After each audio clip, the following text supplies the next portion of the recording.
વિસાવદરમાં ગોપાલ ઇટાલિયાની જીત બાદ રાજ્યભરમાં આમ આદમી પાર્ટી પોતાનું સંગઠન મજબૂત કરી રહી છે અને આ જ ગતિએ આમ આદમી પાર્ટી જો આગળ વધશે તો આગામી જિલ્લા પંચાયતથી લઈને વિધાનસભાની ચૂંટણીમાં ભાજપને નુકસાન થઈ શકે છે. આનો અંદાજ ભાજપને પણ આવી જ ગયો છે. તેથી જ ભારતીય જનતા પાર્ટી ગોપાલ ઇટાલિયા વિરુદ્ધ મજબૂત પાટીદાર યુવા ચહેરો શોધી રહી છે. અને આ બધા વચ્ચે થોડા દિવસ અગાઉ રાજકોટ જિલ્લા બેંકના પટાંગણમાં સરદાર વલ્લભભાઈ પટેલ અને પૂર્વ મંત્રી વિઠ્ઠલ રાદડિયાની પ્રતિમાનું અનાવરણ કાર્યક્રમ હતો અને આ કાર્યક્રમમાં કેન્દ્રીય ગૃહમંત્રી અમિત શાહ ઉપસ્થિત રહ્યા હતા. અમિત શાહે કાર્યક્રમમાં જયેશ રાદડિયાના ભરપૂર વખાણ કર્યા હતા. અમિત શાહે કહ્યું હતું કે સરદાર વલ્લભભાઈ પટેલથી લઈને વિઠ્ઠલ રાદડિયાની જે એમની ખૂબી છે અને તેમની જે કાર્યશૈલી છે તેને આગળ વધારવા માટે જયેશ રાદડિયા કામ કરી રહ્યા છે અને તેઓ તેમની વિચારધારાને આગળ વધારી રહ્યા છે.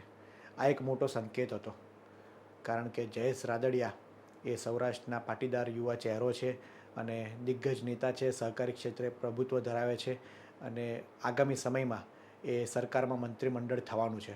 મંત્રીમંડળના વિસ્તરણ વચ્ચે જયેશ રાદડિયાને કૃષિ મંત્રી બનાવી શકાય છે. જી હા, કૃષિ મંત્રી બનવા માટે જયેશ રાદડિયા બરોબર ફિટ બેસે તેવા સમીકરણો સાથે સેટ થાય છે, કારણ કે જયેશ રાદડિયા ખેડૂતોના અવાજ ઉઠાવતા રહ્યા છે અને સહકાર ક્ષેત્રે મજબૂત પકડ ધરાવે છે અને ભાજપની પરંપરા રહી છે કે જે કામ ન આપી શકે તેમને ભાજપ સાઇડલાઇન કરી શકે છે. અત્યારના કૃષિ મંત્રીની વાત કરીએ તો રાઘવજી પટેલ અત્યારે કૃષિ મંત્રી છે, પરંતુ તે એટલા એક્ટિવ કે કામ કરતા એ જોવા મળતા નથી અને તેના સ્થાને હવે નવા મંત્રીમંડળમાં જયેશ રાદડિયાને ભાજપ કૃષિ મંત્રી બનાવી શકે છે. અને અમિત શાહે જે રીતના જયેશ રાદડિયાના વખાણ કર્યા હતા, તેમના કામોની ચર્ચા કરી હતી, તેને જોતાં લાગે છે કે આગામી સમયમાં જયેશ રાદડિયાને મોટું સ્થાન મળી શકે છે અને તેમને કૃષિ મંત્રી બનાવી શકાય છે. કેન્દ્રમાં ગુજરાત કેબિનેટમાં મંત્રીમંડળની વાત કરીએ તો પાટીદાર ચહેરા તરીકે પ્રફુલ્લ પાનસેરિયા એ શિક્ષણ મંત્રી છે, રાઘવજી પટેલ એ અત્યારે કૃષિ મંત્રી છે, પરંતુ સૌરાષ્ટ્રમાં ખાસ ભારતીય જનતા પાર્ટીની નજર રહેલી છે, કારણ કે સૌરાષ્ટ્ર પંથકમાં એ ભારતીય જનતા પાર્ટીને નુકસાન થઈ શકે છે. ગોપાલ ઇટાલિયાના વધતા પ્રભુત્વ વચ્ચે મજબૂત પાટીદાર ચહેરો ભાજપ શોધી રહી છે.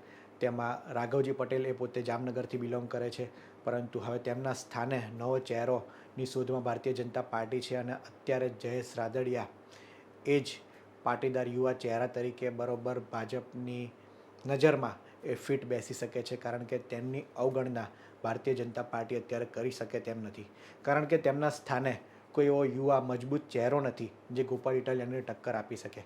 કારણ કે ગોપાલ ઇટાલિયા પોતે એ સારા નેતા છે, લોકોની વાત સમસ્યા એ મજબૂતાઈથી લોકો વચ્ચે રાખી શકે છે અને એક લડાયક નેતા છે, એટલે તેમના વિરુદ્ધ એ કાચા કે સામાન્ય નેતા એ ચાલી શકે તેમ નથી. તેમના વિરુદ્ધમાં એક મજબૂત ચહેરો ઉતારવો પડે એવી શકે છે અને Bharatiya Janata party damage control કરવા માટે અત્યારથી જ લાગી રહી છે અને સૌરાષ્ટ્રમાં ભારતીય જનતા પાર્ટીને નુકસાન ન થાય તે માટે ચોક્કસ આગામી સમયમાં જયેશ રાદડિયાને આગળ કરી શકે છે અને તેમને મોટું પદ આપી શકે છે, કારણ કે જયેશ રાદડિયા પોતે વર્ષોથી રાજનીતિમાં છે, જેતપુરથી તેઓ ધારાસભ્ય છે અને ખુલીને તેઓ પાર્ટીની ગાઈડલાઈન વિરુદ્ધ પણ જઈને અમુક વખત એ હોસ્પિટલમાં લોકોને આરોગ્યની સમસ્યા હોય કે અન્ય કોઈ કૃષિનો મામલો હોય તેઓ ખુલીને બોલતા હોય છે.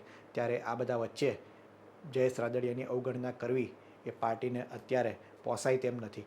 આમ તો ભારતીય જનતા પાર્ટીની પરંપરા રહી છે કે જે પરિણામ ન આપી શકે તેમને સાઇડલાઇન કરી દે. એટલા જ માટે જયેશ રાદડિયાને વિસાવદરની જવાબદારી સોંપવામાં આવી હતી, તેમને પ્રભારી બનાવવામાં આવ્યા હતા, પરંતુ તેઓ વિસાવદરમાં કિરીટ પટેલને જીતાડી ન શક્યા. આમ તો આ જંગ એ ગોપાલ ઇટાલિયા વિરુદ્ધ જયેશ રાદડિયાની જ હતી, પરંતુ તેઓ વિસાવદર ન જીતાડી શક્યા છતાં તેમને મંત્રી બનાવી શકે છે, કારણ કે ભારતીય જનતા પાર્ટી માટે તેમના સિવાય અત્યારે કોઈ ઓપ્શન નથી. જયેશ રાદડિયા અત્યારે યુવા ચહેરો છે, પાટીદાર સમાજમાં પ્રભુત્વ ધરાવે છે અને તેમને વાત એ લોકો માની શકે છે.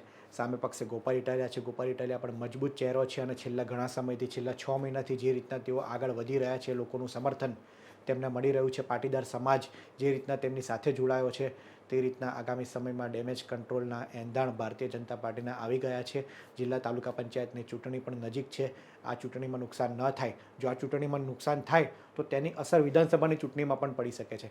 કારણ કે જે રીતની છેલ્લી ચૂંટણી જે યોજાઈ હોય તેમાં જે રીતના સમીકરણો અને જેના પરિણામ આવ્યા હોય તેને જ લઈને વિશ્લેષકો અને રાજકીય આગેવાનો એ વિશ્લેષણ કરતા હોઈએ છીએ કે જો આમાં પરિણામ વિપરીત આવ્યા છે તો ચોક્કસ એ વિધાનસભાની ચૂંટણીમાં પણ નુકસાનકારક સાબિત થઈ શકે છે. અને આ જ બધા વચ્ચે જયેશ રાદડિયાને હવે ભારતીય જનતા પાર્ટી મોટા કરી શકે છે અને તેમને કૃષિ મંત્રી બનાવી શકે છે તેવું લાગી રહ્યું છે. આ અંગે આપનું શું માનવું છે, આપને શું લાગી રહ્યું છે તે કોમેન્ટમાં જરૂર જણાવશો. અને ગુજરાત તક જોતા રહો આવા જ રાજનીતિને લઈને વિડીયો માટે ગુજરાત તકને સબસ્ક્રાઈબ કર્યો. ધન્યવાદ.